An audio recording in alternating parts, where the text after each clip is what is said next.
이 영화가 주목하는 사건의 시작은 1996년 1월 6일이었습니다. 동료들과 카페에 있다가 집에 돌아온 김광석 씨가 자택 계단에서 전깃줄로 목을 감은 채 사망.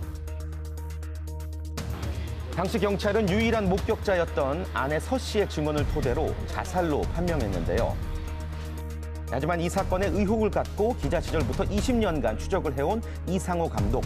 이 영화 김광석이 그의 죽음에 끊임없는 의문을 던지는 이유는 뭘까요?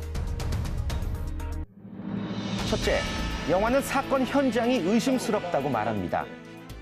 고인이 목을 맨 위치와 사용한 전깃줄의 길이, 사체에 남겨진 시반 증상이 진술과 맞지 않다는 건데요.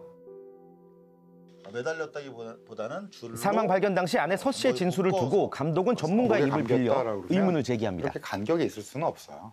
그러니까 사건이 안 나타나는 간격이 있다는 거는 최초 진술과는 맞지 않는 거죠. 혼자 지내다가 문득 영화가 제기하는 또 다른 의문 두 번째. 생각이 나면 그 참 괴롭거든요. 김광석 씨가 사망하기 전 이혼 얘기가 오갔다는 건데요. 이 사건 당시 고인에게 우울증과 여자 문제가 있었다고 진술한 아내 서 씨. 하지만 영화 속 유족의 인터뷰 내용은 달랐습니다. 이 뭡니까? 지원했다는 그런 사실을 알게 되고부터 충격을 많이 받은 것 같아요. 나는 기타 하나만 들고 나오겠다. 판권마다 달라. 판권도 달라. 그런 일이 있었거든요. 그래서 이제 이 판권의 모든 계약을 아버지 앞으로 다 해버린 거예요. 그 이후로는 이제 세 번째, 최초 목격자의 번복되는 진술. 영화에서 공개된 아내 서 씨의 첫 번째 진술입니다. 친구들 다 놔두고 그냥 실수예요. 그냥 술 먹고 그냥 장난하다가 그렇게 된 거예요. 그리고 4년 후의 진술, 감독은 급격히 달라진 아내 서 씨의 진술을 주목하고 있었는데요.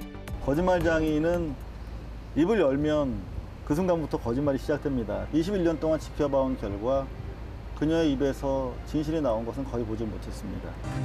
이렇게 의혹이 짙어지고 있는 가운데 지난 20일 고 김광석 씨의 딸이 이미 10년 전 사망한 사실이 뒤늦게 알려지며 충격을 더했습니다. 경찰에 따르면 고인의 딸 서연 양은 16세이던 2007년 12월 수원의 한 대학병원에서 급성 폐렴으로 사망한 것으로 알려졌는데요. 경찰은 부검 결과 동물이 검출되지 않았고 관련 병원 기록이 있는 것 등을 종합, 폐질환이 원인인 것으로 내사 종결했다고 전했습니다. 하지만 어머니 서 씨는 평소 지인들에게 딸의 안부를 알려온 터라 이 사망 소식은 모두를 놀라게 했죠.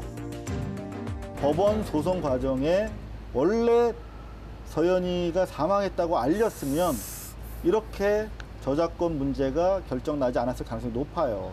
죽은 딸 몫으로 따낸 뒤에 그걸 지금까지 행사하고 있는 것이죠. 이 같은 사실이 알려지자 네티즌들은 공소시효와 무관하게 이 변사 사건에 대한 재조사를 가능하게 하는 김광석법 입법을 추진, 그리고 영화를 제작한 이상호 감독 역시 21일 김광석 부녀 사건의 재수사를 요청하는 고발장을 접수했습니다.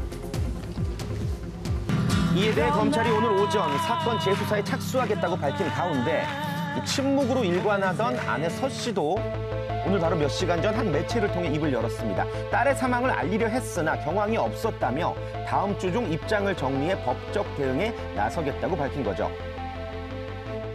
자, 진실을 향한 합리적인 의심일까요? 아니면 희대의 마녀 사냥일까요? 아내 서 씨의 명확한 해명을 기다릴 수밖에 없는 가운데